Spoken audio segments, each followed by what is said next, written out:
Hopefully you guys are familiar with the English voice acting situation of 2025, where a bunch of union voice actors, a part of the union SAG-AFTRA, were striking against Hoyo games. There was also the larger video game strike, but we're talking specifically about the Hoyoverse end for this one. And so these union VAs, a part of Hoyoverse games, were striking against Hoyoverse, saying that they wanted AI protections, but it turned out they lied. They were lying to all of us, because the contracts that they wanted Hoyo to sign were actually about much more than just AI protections. For example, they were essentially trying to monopolize the industry and trying to get all the non-union VAs fired and replaced with the union VAs. As mentioned, this was very scummy stuff. And so when the fans began to question the union VAs about all of this, some of them ran to the Genshin Impact subreddit and the Gacha Gaming subreddit, trying to run damage control with more lies and manipulations, which only got them called out even further. And that resulted in a really hilarious thing where these union VAs went suddenly radio silent. They posted paragraphs of just lies and manipulation. And then when people so much just said hey, this isn't really adding up, how about the part where you guys are trying to get the non-union VAs fired? They just either went radio silent, suddenly they had nothing to say, just ran away from the conversation, or they started insulting the fans, or in some cases literally saying that the Genshin Impact subreddit should be deleted entirely because we were simply questioning the lies that these VAs were putting out there. It was really, really exceptional stuff. And so from that day forward, there's just been a huge tarnish on the English voice acting industry overall. But to be quite frank, for those of you tapped into this sort of conversation, you know that the English voice acting industry has had a terrible reputation going all the way back to 2020 and even before then. We've had so many VAs getting exposed for being complete scumbags, others being exposed for being literal predators. We got a whole long list. And so this Genshin/Hoyoverse situation was really one of the most recent big examples of why people don't like English VAs. And yes, that's a generalization, but it's not an unfair one. A lot of fans don't like the majority of English VAs. And like I was saying, this Hoyoverse thing was only the latest, biggest reason for why that is. That context takes us over to Zenless Zone Zero making a new announcement, and this person talking about how they love the Chinese voice actress's work on this character. They love the voice. And that person got a response from this account, Timely Angels of Delusion, saying, genuinely so upset that Zenless Zone Zero doesn't credit the English VAs anymore. There's genuinely no way of knowing who voices the characters unless the VA does a self-announcement or something. And the reason this became a thing to begin with is because those voice actors actually wanted to not be credited. Because during the Hoyoverse strike, the VAs who still wanted to work because, they need to make a living and they're happy to work, well, they were getting hate and harassment from the union VAs, calling them scabs, calling them terrible people. In some cases, these union VAs were literally advocating violence against the VAs who still wanted to work, that were predominantly not a part of the SAG-AFTRA union. They're terribly corrupt, disgusting union. And all of the stuff I've seen and covered over the years regarding English voice actors got me thinking recently, what even started this culture of people who worship English VAs? A lot of time when you have a fan of an anime or a game, specifically I'm talking about gacha games, things that are mainly anime related. At conventions, you see the VAs hyped up a lot. Oh, we got this VA, you can meet them, you can get a signature, you can get a picture, you can spend money on this stuff, give the VA your money. And it's the VA didn't make that character. The VA doesn't really know anything about that character except what they were told, but a lot of the time the fans know more about the characters than the VAs do. And ultimately, as mentioned, the main point is they didn't make that character, they didn't make the story, they're not the creative behind that intellectual property. I would be more interested in meeting, let me rephrase, if there's a character I like, I would be more interested in meeting the person who actually made that character, right? That would be the person to really talk to about it. That would be the person to really meet. Oh, you made this awesome, amazing character. You're freaking amazing and cool for making that character. Let's talk about that character. Let's talk about their canon lore. Let's talk about maybe things you would have added if you had more time, more side stories you would explore, stuff like that, right?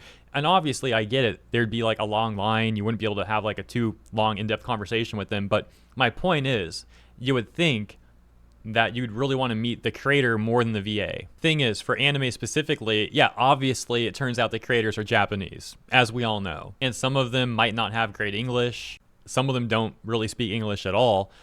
And the fans don't really have good Japanese or don't speak Japanese at all. So you can't actually have this hypothetical conversation with them anyways. And so all of this starts leading to this very, let's just say, not good culture of like English voice actor worship, where when anime conventions really began to proliferate, you would have like the original Funimation clique pushing these meet and greets at conventions, both as a way of getting more attention and more people going to the conventions, but also for the VAs to make some more money too.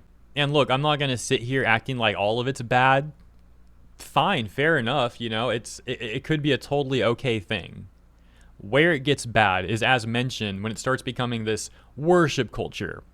Because like so many things, as anime began to get more popular, we would start seeing this all degrade.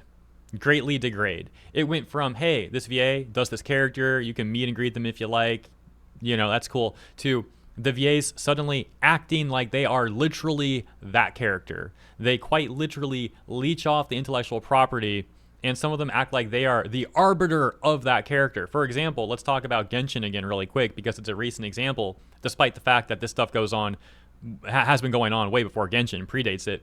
But I digress. The point is, for this one, when you saw Paimon, specifically Karina Boatger, the VA for Paimon, saying that Paimon is canonically non-binary in-game, which was completely not true. It was a complete lie. Just so happens that Karina identified, I don't know if still does or did, but identified as non-binary, and then tried to say that Paimon is also non-binary.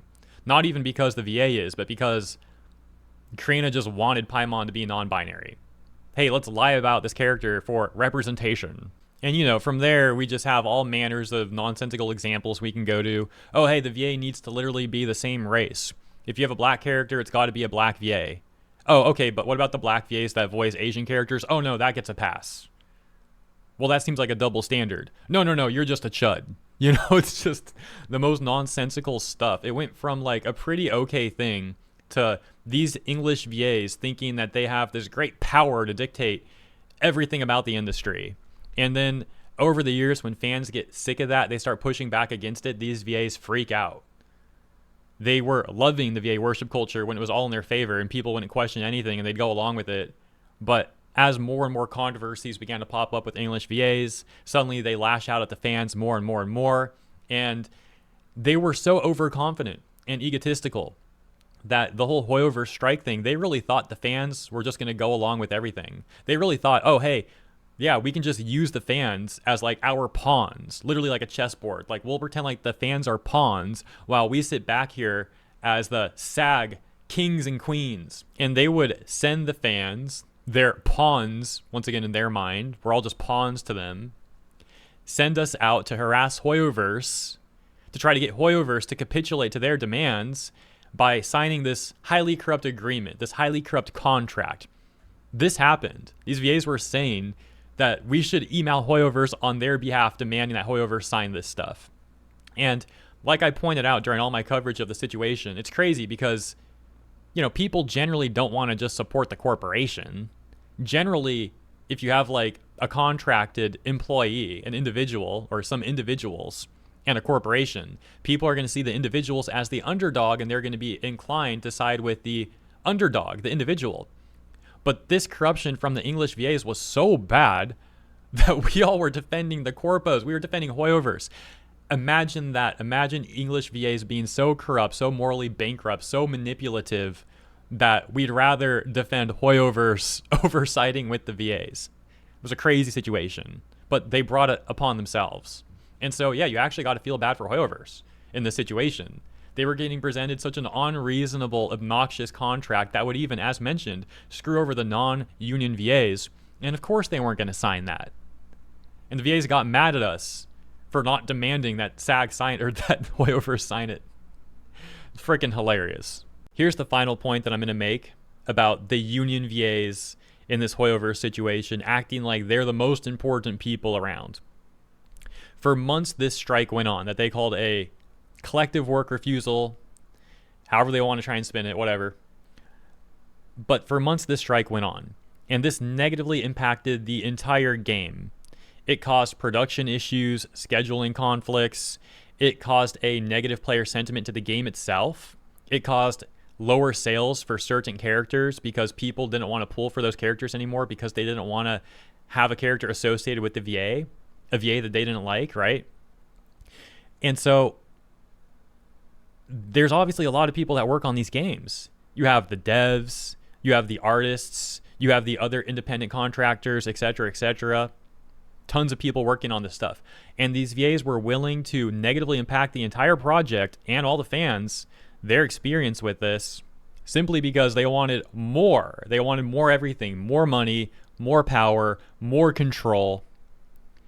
And like the ego and selfishness from these English VAs who did all this stuff is truly just crazy. I don't even know like what word to use for it. It's just disgusting.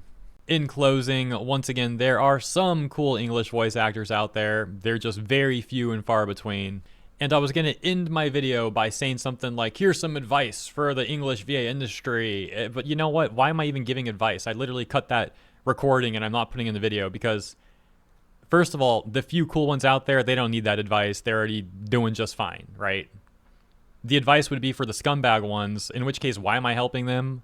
And any advice I could give is really just common sense stuff anyways. Like, I shouldn't need to explain this stuff, nor should any of us. We shouldn't be needing to explain very common sense things that are just like human decency to these English VAs. So yeah, that's about it. But it was definitely fun reminiscing on all this stuff, man. Crazy times. Let me know what you think about the state of the English VA industry. And thank you for tuning in. Have a lovely rest of your weekend, and I'll see you in the next one.